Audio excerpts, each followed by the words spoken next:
توی 3 بخش مختلف میخوام بهتون نشون بدم که چطور میتونید این کاراکتر رو از 0 تا 100 انجامش بدین، ولیو گذاری بکنین و رنگ‌آمیزی بکنید. و این ویدیویی که الان دارید نگاه میکنید بخش اول این مجموعه ماست که میپردازیم به قضیه ولیو گذاری. با من همراه باشید. به به، سلام، چطورید؟ من محمدم. خوش اومدین به یه ویدیوی دیگه از کانال محمد میگه. بچا توی این 3 بخشی که به مرور آپلود میکنم براتون، توی بخش اول قراره که این کاراکتری که بهتون نشون دادم رو ولیو گذاری بکنیم، بخش بعدی میریم رنگ‌آمیزیش میکنیم و بخش سوم میریم کارمون رو فاینال میکنیم. لطفاً هر 3 بخش رو با من همراه باشید و مرحله به مرحله بیاین جلو. اسکچ مربوط به این طرح رو هم براتون داخل کانال تلگراممون گذاشتم که از اونجا خیلی راحت میتونید دانلود کنید و مراحل رو پشت سر هم با من پیش بیاید و ادامهش بدید. قبل از هر چیزی اگه دوست دارین این سری از ویدیوها ادامه دار باشه، لطفاً ویدیو رو لایک کنید، کانال رو هم اگه سابسکرایب ندارید سابسکرایب کنید و بهترین حمایتی که میتونید از ما داشته باشید اینه که کانال رو به دوستاتون هم معرفی بکنید که هر روز جمعمون بزرگتر و بزرگتر بشه. بریم وارد نرم افزار بشیم ببینیم که اوضاع از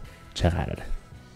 خب بچه، طبق روال ویدیوهای قبلیمون من تصویر رو وارد فتوشاپ کردم و از ابزار کراپ استفاده کردم، طرح رو کراپ کردم و بعد از قسمت ایمیج و ایمیج سایز میام تنظیمات طرحم رو، تنظیمات داکیومنت هم رو در واقع انجامش میدم. اون قسمت رزولوشن رو هم شما هم سعی کنید روی حدود 200 یا 300 قرارش بدین که بتونید جزئیات بیشتری رو به طرحتون اضافه بکنید. داکیومنتتون رو تنظیم کنید و ادامه مراحل رو انجام بدید. من اینجا یه کاری رو انجام دادم که بذارید یه نکته‌ای رو بهتون بگم. شما داخل فتوشاپ هر تصویری رو که داشته باشین، اگه روش کلیدهای کنترل و تی رو بزنید، فری ترانسفورم روی اون ابزار فعال میشه و اگه کلید کنترل رو نگه دارین و کلیک کنید روی اون مربع‌هایی که کنارهای تصویرتونه، طرحتون رو میتونین کج بکنین یا بهش حالت‌های مختلف بدین. الان اینجا طرحی که من داشتم یه مقدار کج بود و تونستم با استفاده از این آپشن فتوشاپ طرحم رو یه مقدار بیشتر تنظیم بکنم و صاف و صوف‌تر بشه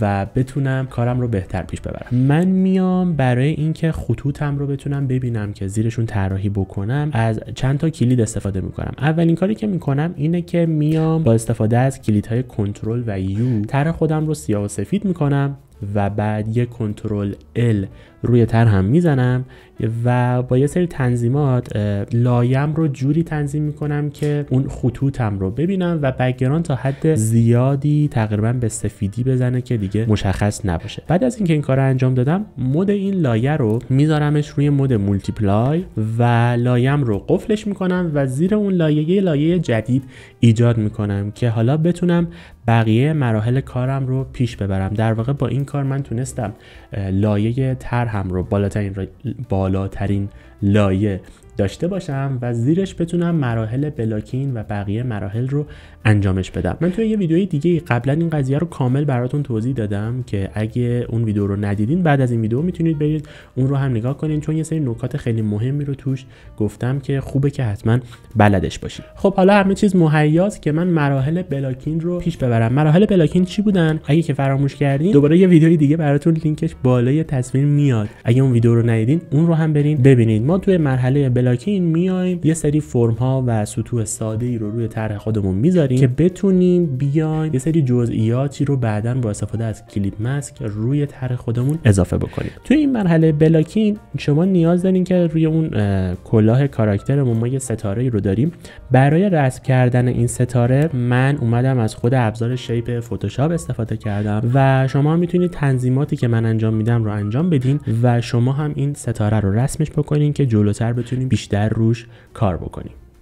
خب ادامه میدیم با مرحله بلاکین. بچه‌ها شما توی این مرحله بلاکین خیلی آزادین که از هر ابزاری که دوست دارین استفاده بکنین. هر ابزاری که راحت باشین میتونید استفاده بکنید. مثلا خود من بیشتر میام از ابزارهای پنتول و براش و پاکن استفاده میکنم. اگه استفاده کردن از ابزار پنتول رو هنوز بلد نیستین، من قبلا یه ویدیو درست کردم که توی اون خیلی کاربردی بهتون آموزش دادم که چطور میتونید از این ابزار استفاده بکنید. بچه‌ها در واقع فتوشاپ فتوشاپ ابزار ما، مثل یک طراح سنتی که با کاردک و بوم و قلموهای مختلف، رنگ‌های مختلف کار میکنه و هر چقدر به ابزارش مسلط تر باشه میتونه نقاشی‌های بهتری رو بکشه. توی نقاشی دیجیتال هم ابزار ما فتوشاپه و شما نیاز دارین که به ابزارتون کاملا مسلط باشین. اگه که هنوز فتوشاپ رو کامل بلد نیستین، همونطور که خیلیاتون میدونین، من قبلا یه دوره 0 تا 100 فتوشاپ رو ضبط کردم و به طور کاملا رایگان داخل کانال یوتیوبمون هست که لینکش بالای همین ویدیوی خودم هم میاد. میتونید برید از اون لینک کل فتوشاپ رو کامل و کاربردی از اول یاد بگیریدش. خیلی خب، مراحل بلاکینمون که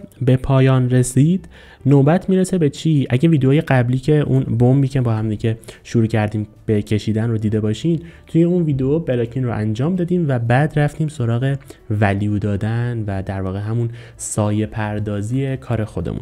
الان ما به مرحله رسیدیم که میتونیم قسمت سر کاراکترمون رو شروع کنیم به ولیو دادن و سایه پردازی و یه سری جزئیات اولیه رو میتونیم روش ایجاد بکنیم. یه نکته رو فقط اینجا بهتون بگم، شما ممکنه که موقع ولیو دادن هی نیاز داشته باشید بین رنگ‌های مختلف سویچ بکنید. من خودم از یه روش خیلی کاربردی استفاده میکنم، اونم اینه که یه رنگ معمولی رو انتخاب میکنم، یه جا میکشم و بعد با استفاده از نگه داشتن کلید شیفت و راست کلیک اون منوی بلندینگ مودها برام ظاهر میشه. از مودهای اسکرین و مولتیپلای استفاده میکنم که بتونم اون رنگم رو تیره تر یا روشن‌تر بکنم. این قضیه خیلی دست شما رو توی مرحله ولیو دادن باز میذاره و میتونید خیلی سریعتر ولیو گذاری بکنین بدون اینکه بیش از حد درگیر رنگ‌های مختلف بشین، در واقع سیاه و سفیدی‌های مختلف بشین. خب از همین تکنیک استفاده میکنیم و بقیه مراحل ولیو گذاری رو انجامش میدیم.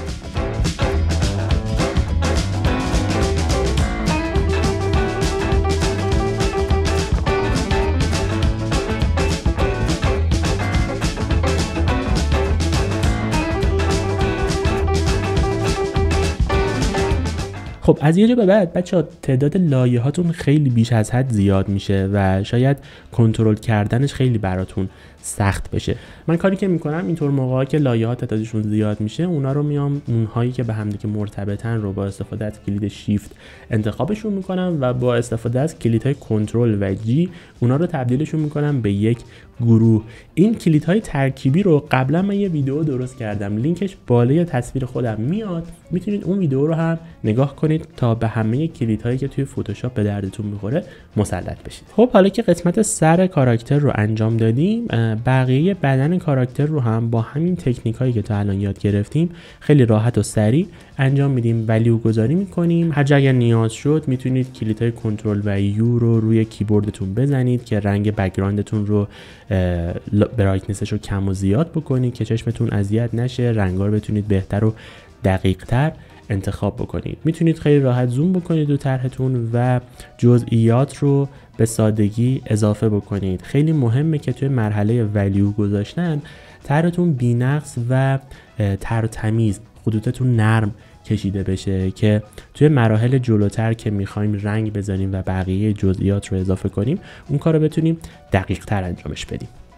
یه نکته ای رو بهتون بگم بچه‌ها، من برای اضافه کردن نقش و نگارهایی که روی لباس میبینیم، بعضی از خطوط یا چیزهایی از این قبیل که استفاده میکنم که به طرحم جزئیات بدم، اینها رو معمولا همه رو توی یه لایه جدا ایجادشون میکنم، بعد مود اون لایه رو میذارم روی اسکرین یا مولتیپلای. فایده این قضیه چیه؟ اینه که جلوتر که ولیو میدیم ما به لایه زیرین اون، مثلا تیرگی روشنایی های لایه زیرینش تغییر میکنه، چون لایه بالایی حالت مولتیپلای یا اسکرین داره، اونم تأثیر میگیره از لایه پایینی خودش. اینم پس به عنوان یک نکته داشته باشین و توی طرحتون سعی کنید ازش استفاده بکنید. خیلی خب، بعد از اینکه از سایه ها تا حد خیلی خوبی مطمئن شدین، دیگه حالا میتونید برین سراغ اضافه کردن یه سری جزئیات و ریزه‌کاری‌های دیگه. هر جزئیات و ریزه‌کاری که به نظرتون مناسب اومد توی این مرحله میتونین به طرح خودتون اضافه بکنید. هر جا اگه حس کردید که ولیویی رو اشتباه گذاشتین یا زیادی روشنه یا زیادی تیره است، چاره‌اش چیه؟ خیلی راحت کنترل یو رو روی اون لایه میزنین و برایتنس رو کم و زیاد میکنین تا به ولیوی دلخواه خودتون بتونین خیلی سریع برسین. فایده لایه لایه کار کردن اینه بچه‌ها، میتونین هر لایه‌ای رو که خواستین خیلی سریع و راحت ادیتش بکنید. توی مرحله ولیو گذاری هر جام اگر حس کردین که نیازه برای بلند کردن رنگ‌های مختلف، قبلا هم بهتون گفته بودم میتونید با استفاده از اسماج این کار رو انجام بدین. اسماج رو بردارین و روی نواحی که میخواین رنگ‌ها با هم دیگه مخلوط بشن از این ابزار میتونید استفاده بکنید.